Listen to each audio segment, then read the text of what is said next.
Hello, this is Armenia with the Armenian National Committee of America, reaching out today from our DC headquarters because we need your help.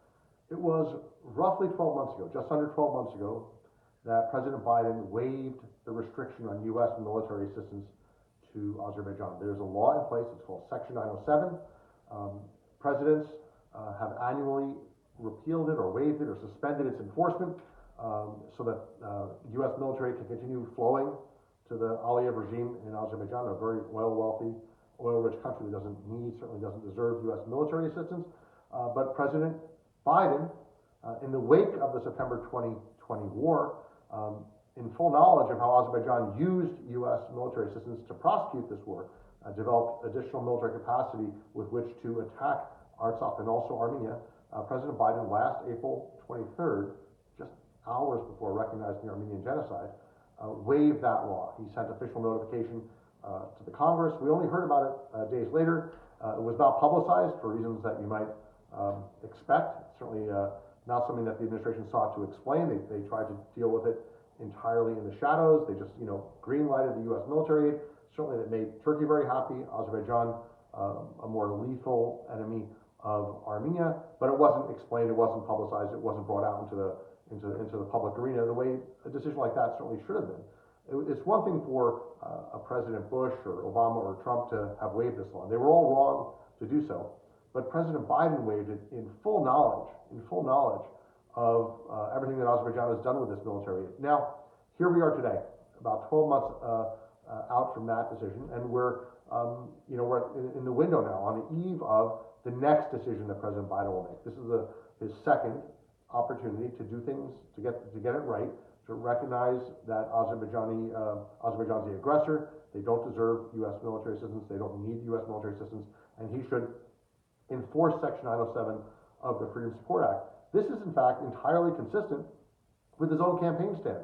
When he was running for office in October of 2020, amid Azerbaijan's attack, he called on the previous administration, the Trump White House, to enforce this law. And he was right to do so. Trump was wrong to waive it. Biden was right to seek its enforcement. But just months later, after taking office, surprise, surprise, President Biden does a 180. He does not enforce that law. Instead, he waives it. Green lights continued military assistance to the Aliyev regime in Azerbaijan. That's really was a very, very negative move. It was done under the cover, perhaps, of the Armenian genocide recognition, perhaps as a way to signal Turkey or Azerbaijan about the depth of our concern, of the U.S. concern, about how serious should you take the Armenian genocide recognition. Well, look here, we're actually going to help arm a country that's trying to complete the Armenian genocide. So it's really, it was a very, very, I would say, deeply troubling timing when the president did it last year. And now, once again, we're looking at a very, very troubling time. And let's look at what's happening on the ground. In just the last couple of days, Azerbaijan has killed several more Armenian soldiers, some young, some old, all trying to defend the frontiers of Armenian freedom.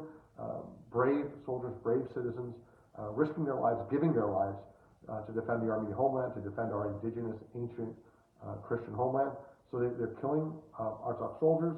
They're seizing new Artsakh land, just brazenly moving in with their forces to seize Artsakh territory. They're occupying, continue to occupy Armenian territory in Sunik and Kararkunik regions of Armenia, and they've cut off fuel and electricity, also have made other transit and supplies into Artsakh very, very difficult. They've done this during a freezing cold winter. Their goal is to freeze out, frankly, to freeze to death, to drive out the Armenians of Artsakh. They claim that the citizens of Artsakh are citizens of Azerbaijan, and they love and respect all their citizens, except, of course, in reality, where they're actually trying to kill them. So that's the environment. Right now, if President Biden knew the consequences and knew the cost of the 2020 war when he waived Section 907 the first time, now he knows, certainly knows, his intelligence, his State Department, his Defense Department are certainly well aware of everything that Azerbaijan is doing today.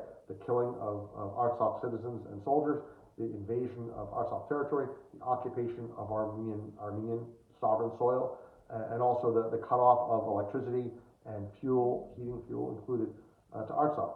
The president's well aware of this, and the question is, what will the president's answer be? And we obviously are on the side of enforcing this law. We believe this law was passed on a bipartisan basis for very good reasons, and it should be fully enforced. There should not be exceptions made for, well, we will do the right thing except when oil is at stake, or we will do the right thing except for, we're going to apply some geopolitical litmus test on when it's okay for a country to ethnically cleanse, to massacre, to genocide innocent civilians. So that's the situation on the ground. The policy environment also speaks to full enforcement of this law. Let's look. Back in 2020, before Azerbaijan invaded, Senator Menendez requested a report by the General Accountability Office. It took a long time to produce, but they finally did produce a 50-plus page report, which made it very clear that the Trump administration and the Biden administration and previous administrations as well have failed to adhere to the strictures, the rules, the guidelines set forth in Section 907 of the Freedom Support Act. That's really inexcusable. That itself should disqualify any continuation of U.S. military aid, because we have failed to report, failed to certify that Azerbaijan is not using this military aid for offensive purposes in ways that threaten Armenia, threaten Artsakh. That GAO report in and of itself should disqualify Azerbaijan from even a single additional penny of U.S. military aid. Then we have a coalition letter, which we helped put together, in which more than a dozen civil society groups, faith-based groups, ethnic groups, human rights groups, policy groups, all came together in the U.S.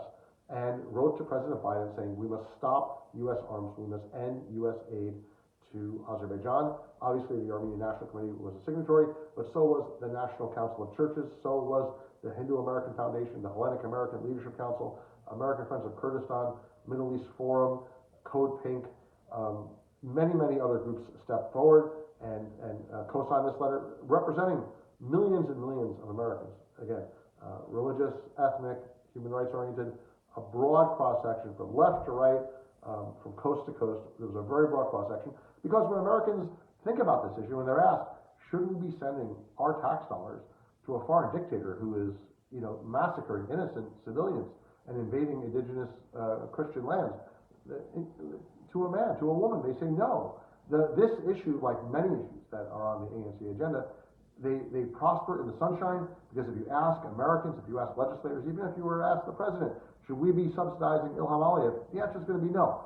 When the decision, though, is made behind the scenes, in the shadows, in some conference room, tucked away at the State Department or the Pentagon or the CIA, the decisions all go sideways, and we do things that we're embarrassed about. We do things that we should be ashamed of as Americans, and they're done in secret, they're done behind closed doors, they're done behind curtains, precisely for that reason. So we want this issue brought into the sunshine, into the light of day, on the public scrutiny, the spotlight of public scrutiny, so that the members of Congress, and especially the President and the Vice President, President Biden, Vice President Harris, are held to account. They should make this decision in the light of day. Last year, it was done secretly. It was done, under the cover of April 24th, so that the attention would be on the genocide recognition, which was, essentially a foregone conclusion given the powerful House and Senate votes, essentially unanimous House and Senate votes.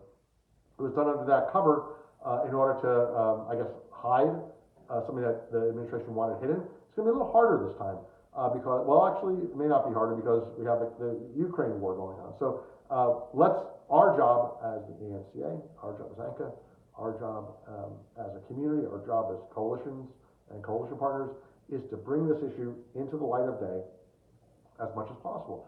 In that regard, we've asked, as American citizens are entitled to ask, for a sit-down with President Biden to understand his thinking, to get a fair hearing for our views, and to get a full explanation from our president about Section 907. This is a serious issue for us. I don't think there's any issue on the Armenian American agenda today that's more urgent or more heartfelt than our tax dollars being shipped to Azerbaijan, which uses them to kill Armenians.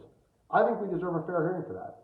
I don't think the president should hide behind his assistants, hide behind paperwork, issue this sort of proclamation in the dark of night, on a Friday early evening when no one's paying attention.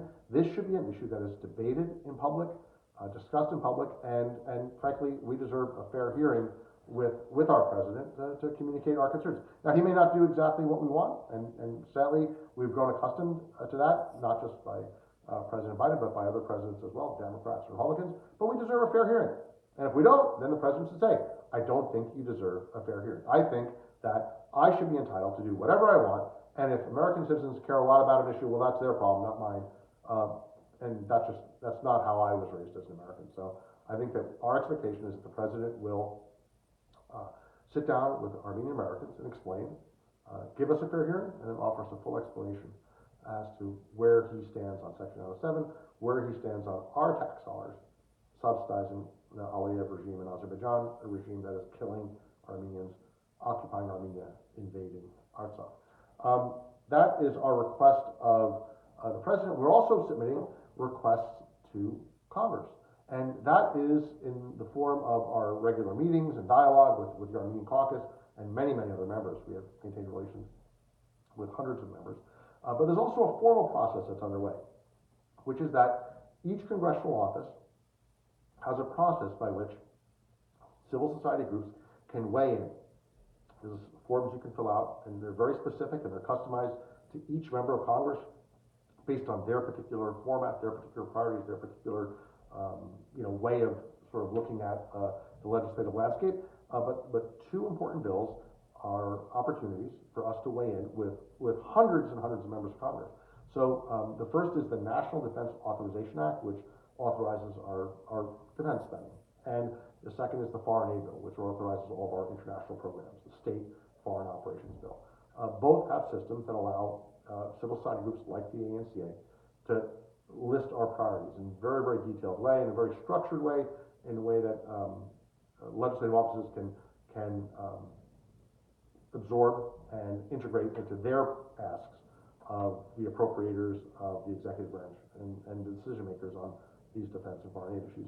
On the Senate side, we have literally spoken to each and every Senate office, so 100 Senate offices for both our defense priorities and 100 offices on our foreign aid priorities.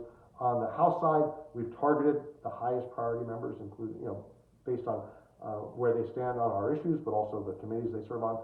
And we've gone out to over 200 on the defense bill and over 200 on the foreign aid bill. Again, these are all customized forms.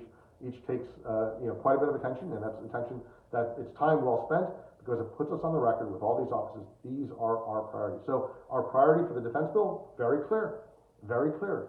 Part of the defense bill is no U.S. military aid to Azerbaijan, no U.S. arms ever to Azerbaijan. Very, very clear. Reiterated hundreds and hundreds of times in meetings, in phone calls, in Zoom sessions. That's our priority on the defense front. Not a penny of U.S. military aid to Azerbaijan. On their foreign aid front, it's robust U.S. assistance to Artsakh, robust U.S. assistance to Armenia, security-focused assistance. There's all this, it seems like there's no end of spending when it comes to Armenia on all sorts of reform issues. The fact of the matter is that what needs most urgent attention today, more than a judicial reform or, the training of police officers or some kind of internal, moving around on the deck chairs, what needs to be done is for the United States to step up and support the security, the survival, the viability of Armenia, because that's what's on the table today.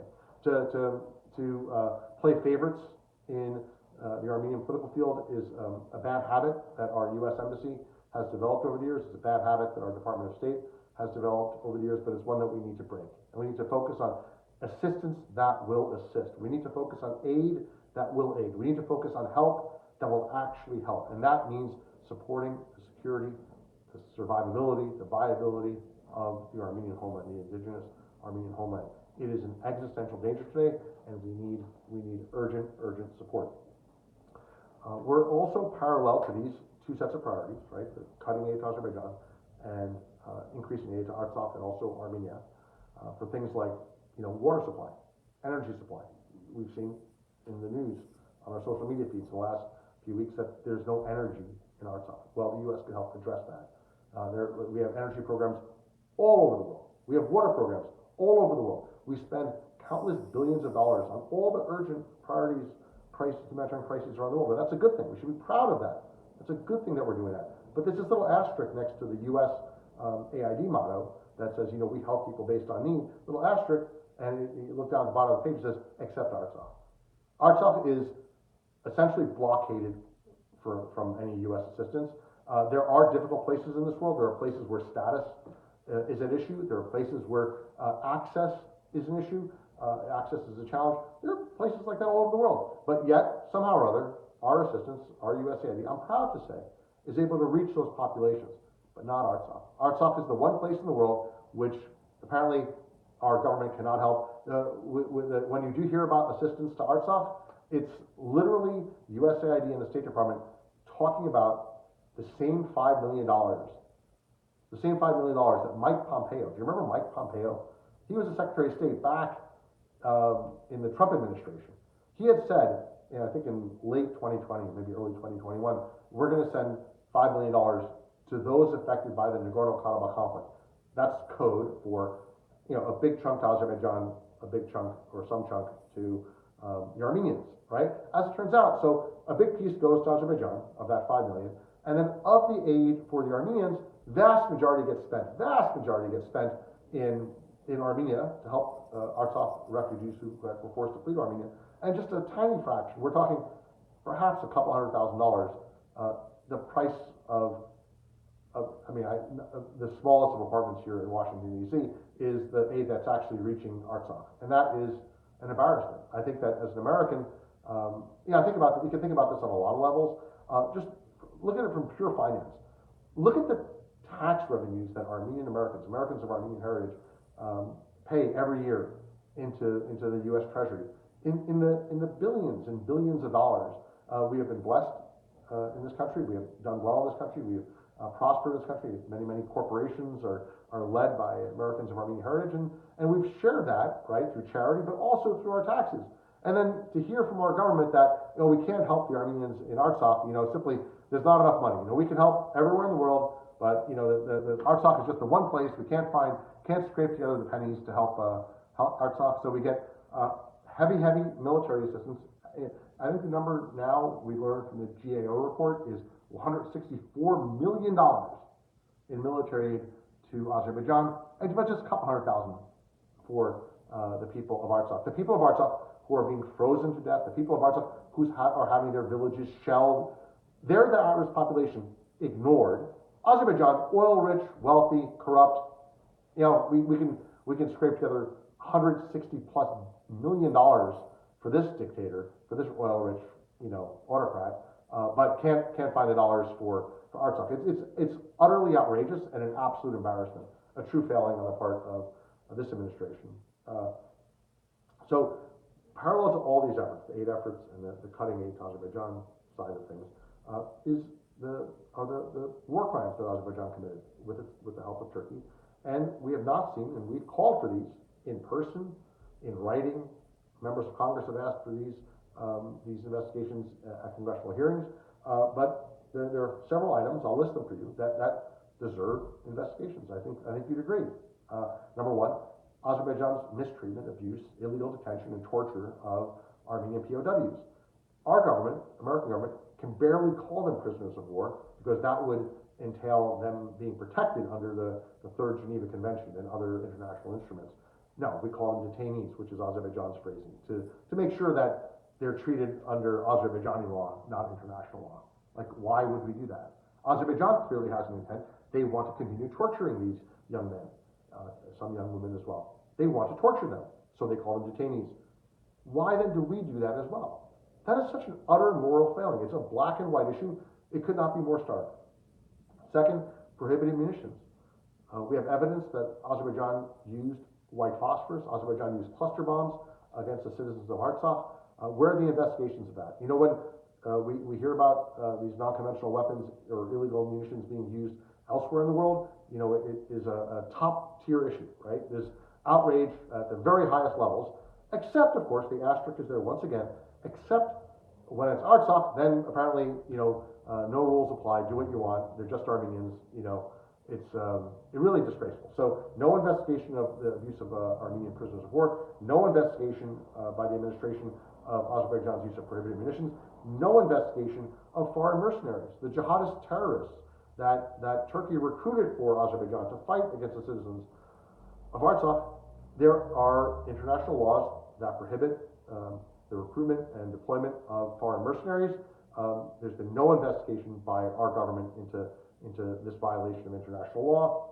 And then finally, we all know that Turkey provided Bayraktar drones to Azerbaijan to attack Artsakh. In those drones, when they were shot down, it was discovered that they contained many U.S. components. They contained U.S. Technical parts and also technology, and that's very likely a violation of U.S. arms export law. The Congressional Research Service wrote a 10-page report explaining the legal framework in which the executive branch could evaluate whether or not that represents a violation of U.S. arms export law. But for that legal framework to be measured, I guess, or for the executive branch to work within that framework, they'd actually have to start an investigation, but they haven't. So the Congress has explained through its research service, these are the laws that are relevant to the U.S. parts discovered in Azadi drones, and the Turkish drones used by Azerbaijan. If you were to look into this, here's the legal framework, the legal lens through which you could look into this. They haven't looked into it. Free pass. So when it's convenient, and this arms export issue involved, official Washington will raise holy hell, but nothing. Absolute silence, absolute inattention, absolute and utter indifference on the POWs, on the prohibited munitions, on the foreign mercenaries, and on the U.S. parts found in Azerbaijani drones. I'll take this even a step further, and tell you that our government, through the Federal Aviation Administration, continues to approve the launch of Turkish satellites, dual-use and military satellites. They're called TurkSats, TurkSat 5, the TurkSat 6. These are very advanced satellites. Now, the Federal Aviation Administration polls all the different U.S. agencies, Department of Commerce, Pentagon, State Department, CIA, they poll all these different agencies and say, do you have any issues with the launch of any payload? And for the last two launches, it seems that nobody in the U.S. government has had a single issue with launching Turkish satellites, even though these TurkSat satellites expand the attack radius of Turkey's drone fleet. So if their drone fleet was, let's say, able to reach Armenia or Greece, now they can reach far into Eurasia, far into Europe, far into Africa. That should be a concern for the United States. Turkey is an increasingly hostile, very anti-American, very anti-American ally nation. Giving them the unilateral ability, the capacity to attack targets, 500, 1,000 miles outside of its borders, that should be a concern, but it's not. So on the one hand, we're green-lighting Turkey launching satellites that expand the attack radius of its killer drones, and at the same time, I really want you to understand this here, at the same time, when American universities, right, not foreign militaries, when American universities ask the State Department for satellite imagery to monitor Azerbaijan's destruction of Armenian holy sites in Artsakh, they get refused. So think that one through. There's an approval and there's a rejection. There's an approval and a rejection. The approval is for Turkey to expand the attack radius of its killer drones, so that a whole new range of American allies can be targeted by Azerbaijani killer drones. That's what gets an approval. What gets rejected is a very reasonable request by American universities, right? Academics, scholars, who simply want to see what's happening in Artsakh, especially as it relates to Azerbaijan desecrating Armenian churches, monasteries, cemeteries, and other holy sites. That can't happen, right? They can't do that. Our State Department cannot find, the bandwidth or the courage or the will or whatever to help, maybe protect, a 12th century monastery from being, torn down brick by brick, right? But they can greenlight the expansion of Turkey's killer drone fleet by launching Turkish satellites. I think not perhaps the most important issue, but perhaps the most telling issue. What gets the green light? What gets the red light? Green light, green light for Turkey's killer drones. Red light for satellite imagery that might protect an ancient Armenian church. Really, really sad. I'm going to wrap up by saying that at the very core of all these issues, whether it's the Section 907, whether it's the mercenaries, the U.S. parts, the POWs, the prohibited munitions, all these things, right? They're all, I'm sorry to say, U.S. failings. Our government has failed, abandoned, forsaken the Armenian people. But they're rooted in one core failing, which is the inability, the unwillingness of our American government to call out Azerbaijan's aggression. From day one, this has all been about a confrontation, a conflict. Two parties that are, misunderstanding each other and don't get along, and who's to say who's to blame. It is a parody. It's a parody, but a false parody. It's a false parody, an artificial even-handedness. The fact of the matter here is that Azerbaijan attacked Artsakh. Azerbaijan is attacking and occupying Armenia. I am saying this to you. My name is Adam Paryan. I think you know me very well. But I'll also say that the same exact words, almost word for word, are being uttered by the president of Azerbaijan. He is proud of having attacked Artsakh. He is bold and boastful about attacking Armenia. He makes no secret of it. For him, this is a point of pride. He uses it essentially, even though it's a dictatorship, as a campaign type issue in his society to build up his stock. I attacked, I won, I prevailed, I am the aggressor and the successful aggressor. He goes on the record, full bore, I am the attacker, I am the aggressor, I am the belligerent, and the victorious belligerent at that. Our government, hearing that, right, plus add to that all the intelligence that we have, which is quite considerable, right, still holds the position of it's a conflict between two sides. We're not sure, can't be sure. How could we possibly know who's to blame, who started it? We have something like, I'm going to ballpark it here, a $100 billion intelligence system. We invest heavily in intelligence. We monitor the world through multiple means, right? We are well aware. We are well aware of Azerbaijan's status as the aggressor. Again, not least because the president of Azerbaijan says, I am the aggressor. Yet our U.S. government is still playing this game of this offensive game. It insults our sense of ourselves as Americans, but also just our basic intelligence as humans, right? This is deeply offensive. They play this game of, well, it's just a two-sided conflict. Who's to say who's involved? And then, right, they'll claim like, okay, that's neutral. Their definition of neutral is we're neutral. We're not going to blame either side, even though they know which side is the aggressor. Then layer on top of that, and we'll ship U.S. military to the aggressive side, the belligerent side. If it weren't so utterly painful, and if so many lives had not been lost, and if so many lives were not at stake today, it would be laughable. But it's not. It's not. And it's not something that we can abide. It's not something that we should endure. It is something that we must reject at every turn. I mentioned earlier that we're filling out forms and filing official requests with, multiple hundreds of congressional offices. Those requests are very important. They need to be submitted in just the right way, in a very formal manner. And that provides the policy framework within which members of Congress can understand what the Armenian American community wants. But if they don't hear from you as a constituent, they're not going to take it quite so seriously. So we're a DC-based group, we're a grassroots group, but the staff here in DC is doing this outreach. When they hear from you as a constituent, as a voter, perhaps as a volunteer, maybe a donor, right? They're going to underline our request, maybe move it to the top of the list. So they need to hear from you. They can hear from you by going to anca.org/priorities, anca.org/priorities. That'll allow you to speak to your members of Congress, also the executive branch, on the full range of ANCA priorities.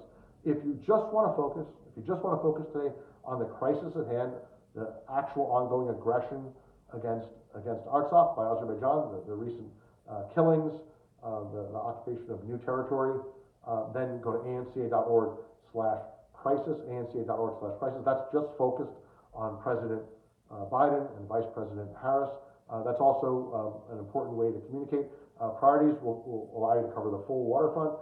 crisis will focus in on the president's the need for the president to act in a very, very timely manner. There's a lot more to discuss. Please do follow us on our social media channels on Twitter and Facebook and LinkedIn, Instagram, Reddit, and elsewhere. We're eager to hear your thoughts. We very, very much value your activism, and we certainly welcome your financial support as well. We're a broad-based group, a very grassroots and diverse donor base, mostly small donors from all 50 states. We appreciate your financial support, but just as much as we value your activism, your online activism, and your financial support, we really welcome your ideas and your suggestions. If you think we're falling short, say, hey, here's how I think you can do better. If you have suggestions, please share them with us. If you have young people in your family, or if you're a young person yourself interested in Armenian issues, or maybe the expression of Armenian community values on the American stage, then please visit anca.org/youth. We have lots of programs for high schoolers, for college students, for recent graduates. We're here. All these fights that we're fighting today, that I reviewed today, and there are many others, right? They're the fights of today, and we fight like heck on every one of these battlefronts. But we're also investing in tomorrow. So we know that whatever fights we're fighting today, they're not going to disappear. These struggles are long-term struggles. They're struggles of a lifetime. They're struggles of generations. So in order for us to be strong for today and strong for tomorrow, we need to invest in our youth, and we take that very, very seriously. So please go to anca.org/youth. A lot of great programs. We just wrapped up ANC Rising Leaders, 2 different sessions. We had dozens of young people here. Last week we had the AYF's public relations chair in town. She did an awesome job. We've had others as well. It's really been a great spring. We're looking forward to a very, very, very, very engaging summer as well. So please do stay involved. Please do stay in touch. And always, as always, please share your thoughts, your ideas, and your suggestions.